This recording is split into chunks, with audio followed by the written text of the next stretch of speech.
everyone, welcome to the Point's basic course on social issues. In this video, we'll be talking about the introduction of the topic of gender equality.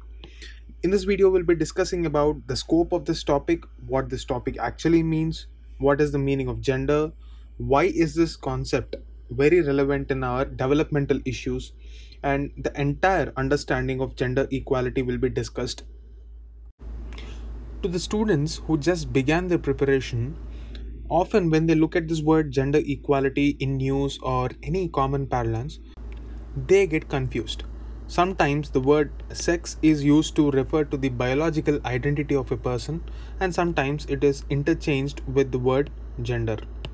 So, when you're reading about social issues, you have to understand the basic difference between the word sex and the word gender. They are often used interchangeably despite having different meanings. So what exactly is this word sex referring to here? It is basically a set of biological attributes in humans and animals. So male and female are the basic identities associated with different human beings. Often in the new definitions of this concept of sex, we are even including transgenders as well to ensure that our society is considered to be equal. But when we are talking about this word gender, it has a very specific meaning. So when we are talking about social issues, you have to understand what the word social means. Basically, what is the difference between the ancient man and the modern man? It is the idea of civilization and the agents of socialization. Let me elaborate. Let us go back to the prehistoric times. In the prehistoric times, what was the mode of subsistence? Basically, it's hunting. So there were specific roles assigned, and these roles were assigned based on the ease of division of labor. This concept is very important. Division of labor. Basically, they were trying to share the responsibilities. Now, in those times, men were taking the responsibility of hunting because they were biologically and physically stronger in handling the big game or the animals, which sometimes even killed them. Therefore, the responsibility of taking care of a child is given to the female. So this is how the division of labor, for the sake of convenience, where there was a mutual need for sharing the responsibilities so that they can survive the harsh climates of that particular time where food was not widely available and where agriculture was not yet invented.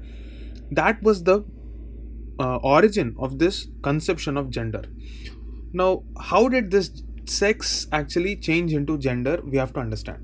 So for that, you have to know that it is the social construct which happened. Now, when we're talking about social construct, it is nothing but this division of labor, the roles assigned in a society where there were common needs. These common needs were met in a small group by a defined set of rules. When do you generally make rules? Whenever there is a need for coordination. In order to ensure least conflict, certain roles were assigned. Now, because of the primacy of males in hunting, they had an upper hand in the initial days. But fast forward to the 21st century, we are in a world where we no longer have to hunt, we no longer have to make our own food or grow our own food. We have evolved from that very primitive state of existence. So this concept of least conflict, because there were certain roles assigned to the sexes, is no longer relevant. So that is what we have to realize when we're talking about the word. So gender just means that the society has given certain roles and said that certain people should behave in a particular way. For example, men are expected to be very brave. Men are expected to earn money, grow in their career, and women are traditionally expected to stay back at home and take care of the family. So in this 21st century world, this concept of assigning roles to the different genders is not really helping our society, because the very nature of the society has evolved. Yet in the name of tradition, sometimes we are ensuring that this concept of division of labor became so dogmatic that we are not willing to change, and this has been causing a lot of issues. We are actually stopping a significant chunk of the population, that is 50% of the population are women, right? In an ideal situation, depending on the ratio of sexes in that particular country. So we are taking roughly on an average across the globe, there is this concept of gender inequality. So this concept of gender equality generally means that our construction of the roles assigned to the sexes should be treated equally. That is, we should not say that only men should work or only women should do the household work. This is an aspiration wherein we give equality of opportunity for both the sexes. So that is the meaning of gender equality. In simple words, it means that we give equal access to resources and opportunities. So, what do you mean by resources? Say, for example, in a household, if a girl child wants to get education, we have to ensure that the family sends her to the school. So, that is one resource where she can get educated. Now, what are these opportunities?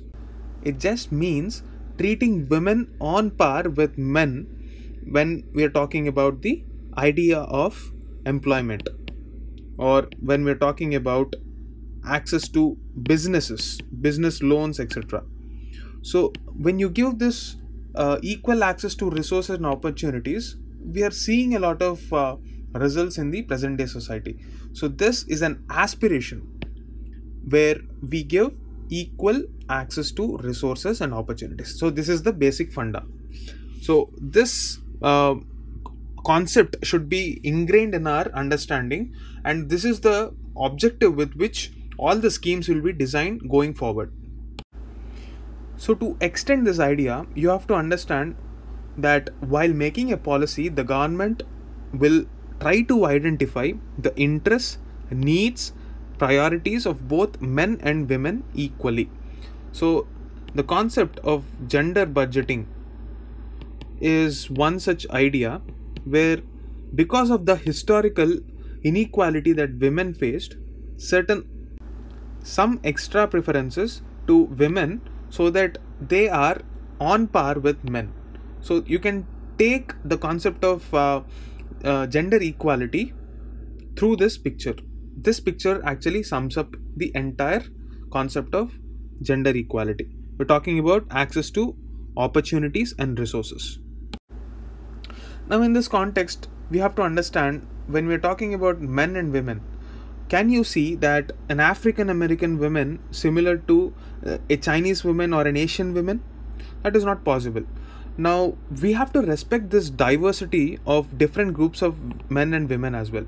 You cannot say that people from Africa are not intelligent, or people from Asia do not have the kind of physical attributes to, say, become a movie star. These are stereotypes. Stereotypes. Please understand this term, stereotypes. What this word means is that you attribute certain things to different kinds of people. Say, for example, the idea of beauty in the cosmetic world or the glamour world, it is very divided. So quite often there is a criticism that only fair women are treated as better looking and the darker women are discriminated against. So this is the stereotype that the world has created, the cosmetic industry has created, according to some experts. Now this is a debatable topic, but as a matter of value, you cannot say that a woman from one particular region, because of the color that she has or the attributes that she has, is inferior or superior to any other woman across the globe. So recognizing this diversity of different groups of men as well as women, So there is every chance that we can again stereotype the same thing in the case of men and women also. Not just women, I'm talking about men as well. So for example, European Caucasian race is a bit physically stronger or well built when you compare them with the Asian race. The reason is genetic, and it has a lot to do with the climate of that region. However, it does not give the right for us to discriminate or stereotype a person's ability. In fact, look at the world's greatest martial artist. We have had people like Jackie Chan and Bruce Lee who were exceptionally good. They were Asians. So you cannot say that just because you've seen a few people with certain attributes, you cannot stereotype them or generalize them. That is the concept of respecting the diversity of different groups. Now, why are we talking about gender equality as a concept? We have to understand. After the 1945 World War II, we have had a scenario where there was an urgent need to bring different people onto a common platform. We have had issues like imperialism, and there were blatant violations of human rights. Now, it is exactly in this context that the identity of individuals should be respected irrespective of their race, religion, ethnicity, their physical attributes. All this were recognized. That is where the Universal Declaration of Human Rights in 1948 took place. So, what exactly do you mean by human rights? In the most simplest way, if we have to examine and explain this, anything that denies the right over fulfilling of our potential, whether it is feeding ourselves, whether it is denying access to shelter, whether it is education, healthcare, or rights like dignity, all this, everything that has got to do with your welfare, your potential expression, and your emotional well-being, they are human rights. So this gender equality is a human rights principle because traditionally women have been treated badly across the world, and this is not a value that the world should stand for after a devastating event like the World War. So this Universal Declaration of Human Rights recognize this need. Whether you are a disabled person, whether you are a woman, whether you are an Asian, whether you're an African American, we all have something in common, and that commonality is humanity. We have to recognize that principle. So this human rights principle was set as a precondition for sustainable and people-centered development. Why? Because if you are in a constant state of conflict with one half of the population, there is hardly any scope for improvement. How will you improve economically as well as socially? How will you progress? Now, what do you mean by this word progress? It has two components. One, it has a definite direction, and there is a measurable difference in the quality of life. So often we only focus on this quality, but we ignore this direction dimension. So in what direction is this world moving? Do we really need a world which has a significant wealth, but where disabled people are not respected, women are not respected, certain races are discriminated? We do not want such a world. Despite having tremendous wealth, we will continue to remain in a state of conflict, and another world war will happen.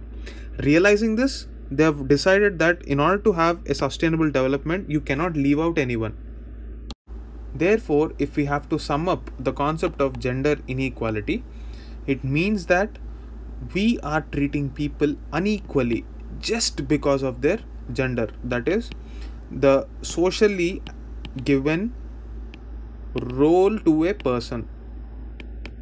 Just because traditionally women have been confined to kitchens in the Indian society, it doesn't mean that they are not capable of doing certain things. Time and again, women have been proving this point in almost every single field. So this is the concept of gender inequality. Now, how does it manifest? There are various ways in which this gender inequality manifests. So, firstly, we have to talk about this concept on the ideological level. So, there is still a lot of traditional belief that men are greater than women. Now, one might wonder, why am I always talking about uh, women alone as the discriminated gender? Of course, there are very few societies where women take the lead, but this is the norm. So, this social structure where men have a higher role, that kind of a structure is called patriarchal society, where men have a higher hand in decision making, in imposing rules on women. If the same thing is led by women, then that such society is called matriarchal society.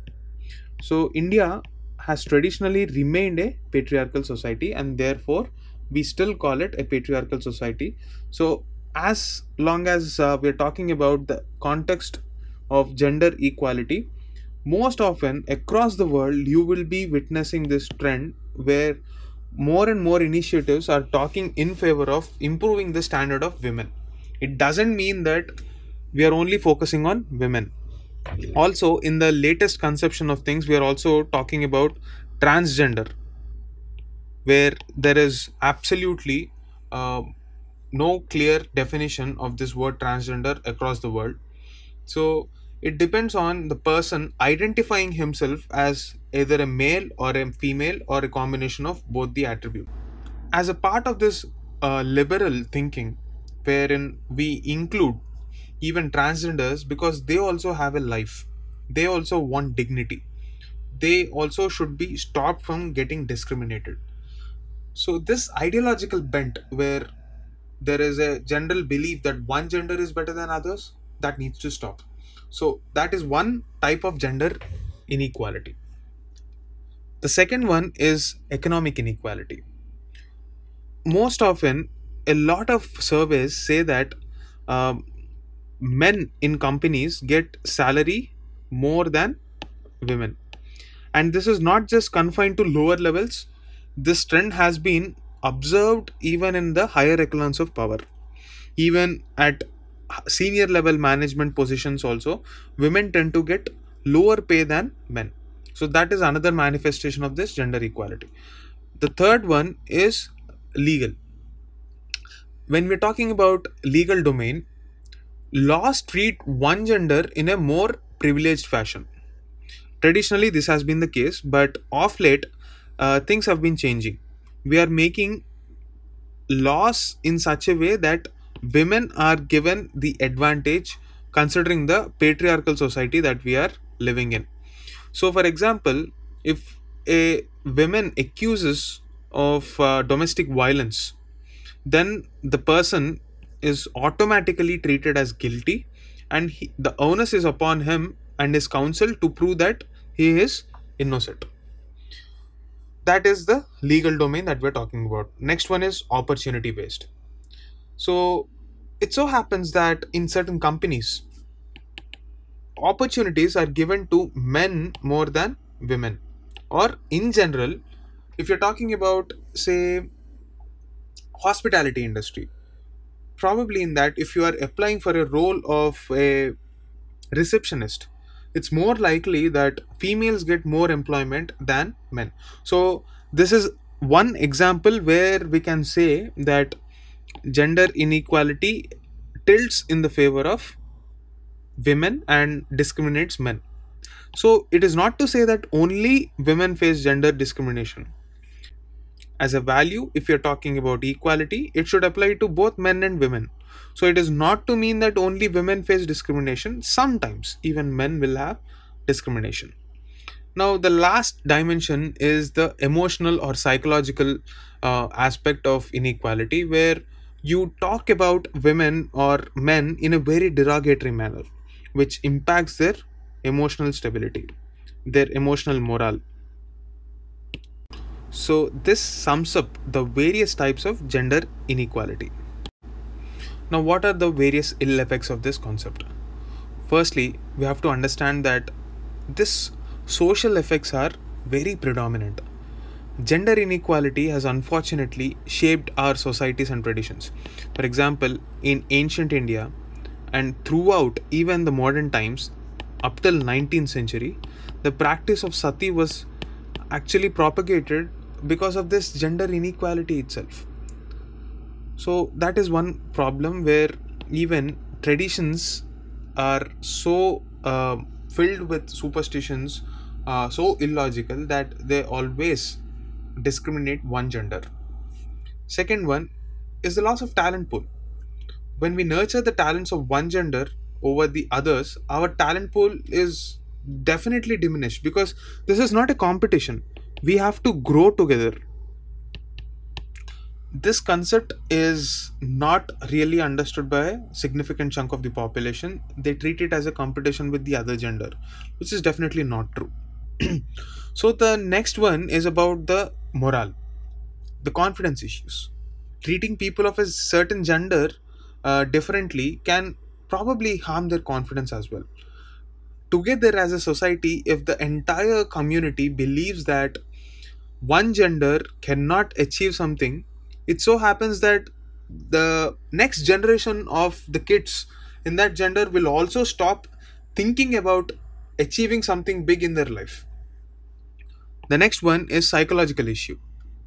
So discriminating people of one gender can cause sadness, they can be stress, uh, and with this psychological stress, it begins a vicious cycle where they continue to feel this low morale, and we will not be in a position to tap into their talent pool. And as a result, the economic discrimination or economic disparity, one gender will be much richer than the other. Always a women will have to depend on men. Financial independence of women will never become a reality if this concept is not realized. So this sums up the ill effects of gender inequality. So I hope you understood the concept of gender equality. This is a basic introduction. In the next few videos, we'll understand the various gender issues in our country and how we have to overcome them and how it is relevant to empower the weaker gender. Thank you.